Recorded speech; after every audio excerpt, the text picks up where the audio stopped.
Olá, eu sou Alice e estamos falando de relacionamentos sociais.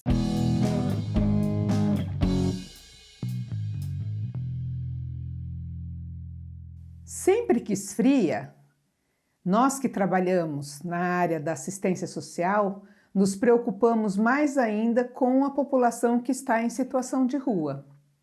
E aí vem à tona as questões de acolhimento, de falta de vagas.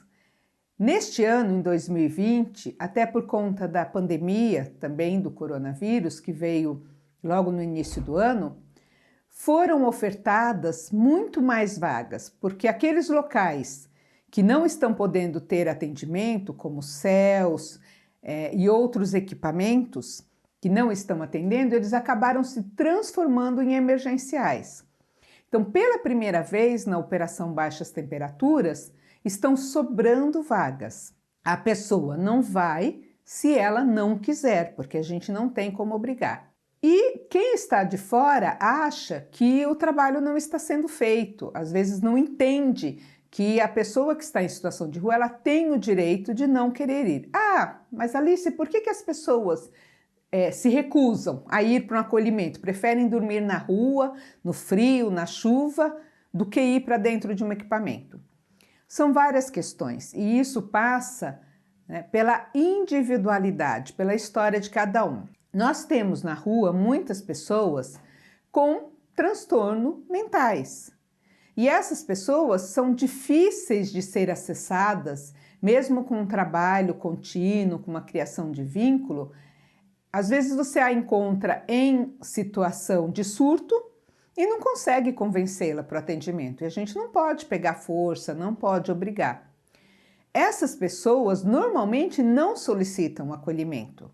Quem solicita o acolhimento para ela, a abordagem, são os munícipes, são as outras pessoas que observam que ela está ali naquele local, exposta, e solicita que a equipe da assistência social faça uma abordagem em caminho, mas ela recusa.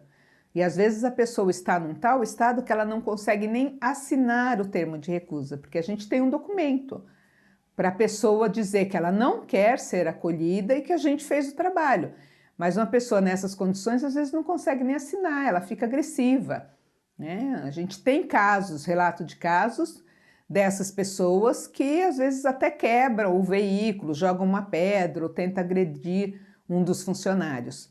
Uma outra condição são as pessoas alcoolizadas ou em estado alterado por uso de entorpecentes, que às vezes até solicita a vaga.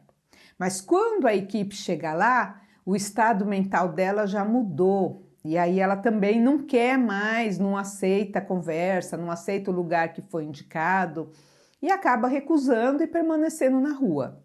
Tem também pessoas que ficam principalmente na área do centro, onde tem uma facilidade de receber alimentação, de receber roupas, até dinheiro mesmo, e ela está naquele ponto específico, que é um ponto onde tem muito movimento de pessoas passando, que a favorecem a receber essas coisas. E aí ela se recusa a ir para o acolhimento também, porque ela tem medo de perder aquele ponto. Se ela sair dali, outra pessoa vai ocupar aquele local e quando ela voltar no dia seguinte, pode ser que ela não possa mais ficar ali.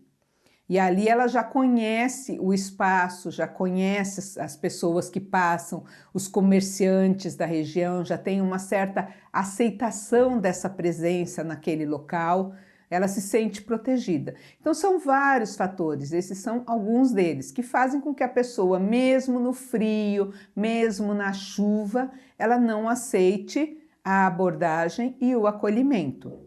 Existem pessoas dentro desses grupos que são muito agressivas e aí ela até aceita o acolhimento, ela vai para o centro de acolhida, só que lá, por um motivo ou outro, por uma questão comportamental, de transtorno, né, ela acaba entrando em atrito com funcionários ou com outros usuários daquele espaço.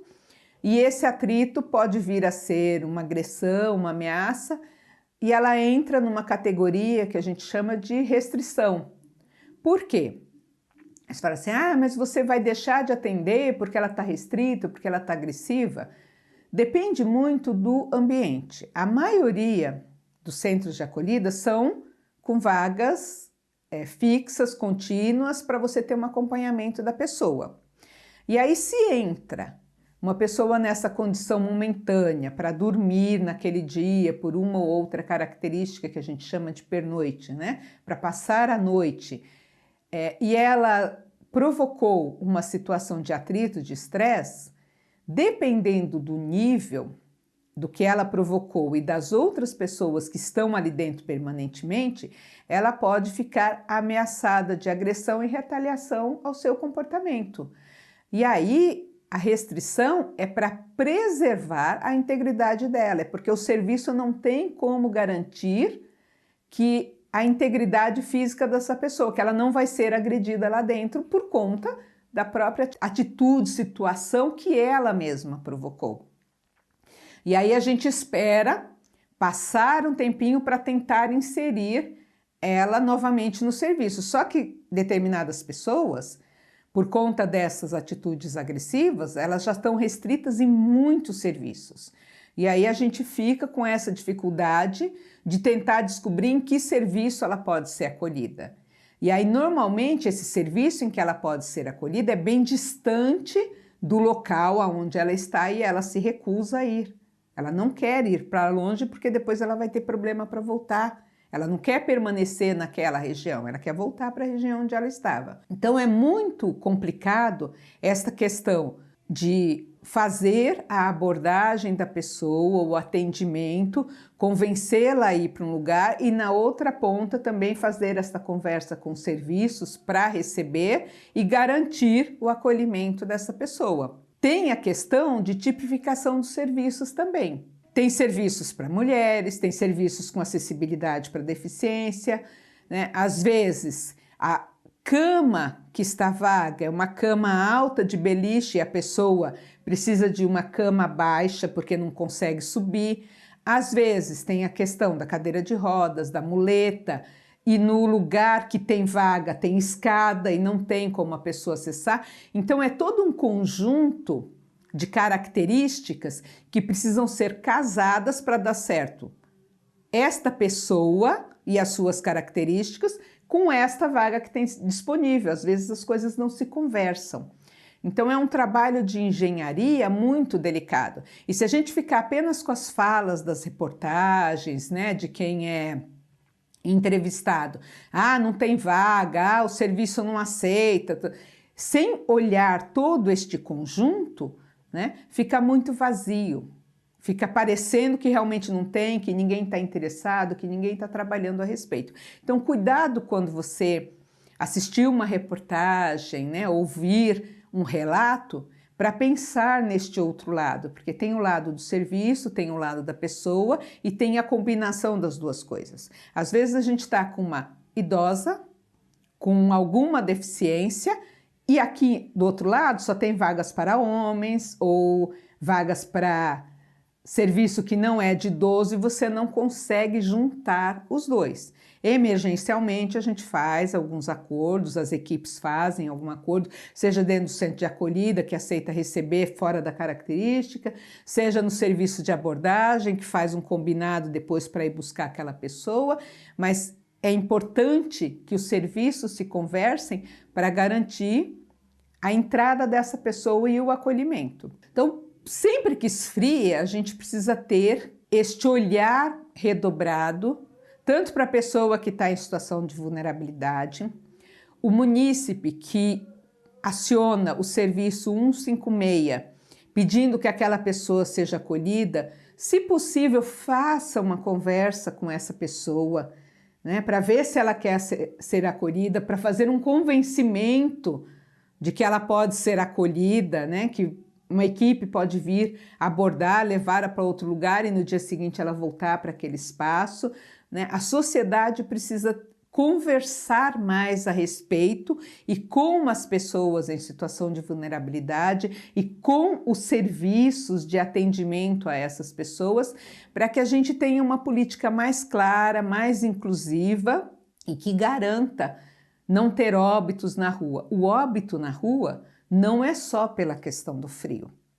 O frio mata, judia, dá hipotermia, mas ela só vem porque ela vem agravada já por uma falta de alimentação ou alimentação não balanceada, por outras questões de saúde que às vezes a pessoa em situação de rua nem sabe que tem, porque não tem aquele hábito do cuidado, nem a continuidade, pelas dificuldades que a gente tem, porque a pessoa em situação de vulnerabilidade, de rua principalmente, às vezes não tem o documento, não consegue ser atendida. Todos nós sabemos da precariedade também, da questão da saúde, do quanto precisa melhorar para todas as pessoas. E todas as pessoas, incluindo as pessoas que estão em situação de rua. Existe também na saúde um trabalho chamado de consultório de rua que faz abordagem, que faz encaminhamento, que tem um olhar especial para essas pessoas. Mas ainda é pouco, é um trabalho de difícil acesso, você não consegue as informações da pessoa numa primeira abordagem, numa primeira conversa. É preciso uma continuidade.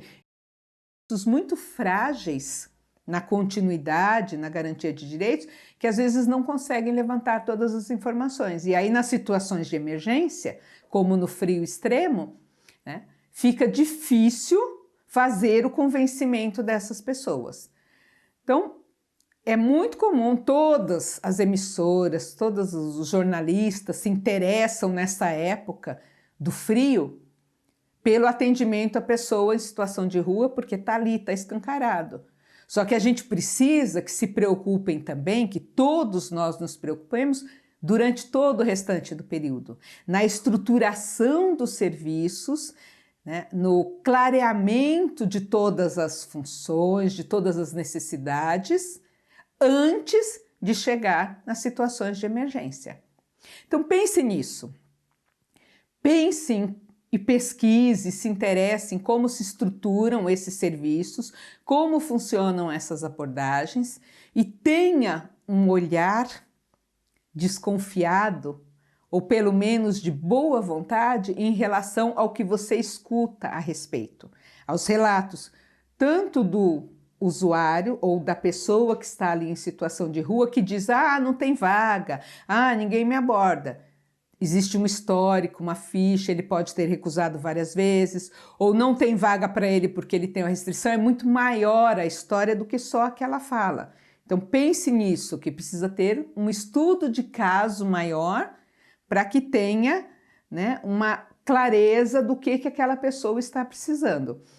E precisa ter uma valorização dos serviços da assistência, dos serviços da saúde que atendem essas pessoas, né? Precisa ter um investimento financeiro também nessas áreas para que a gente possa ter um atendimento mais inclusivo, mais direcionado e que realmente facilite o acolhimento dessas pessoas dentro das suas necessidades, das suas comorbidades, daquilo que ela precisa de fato.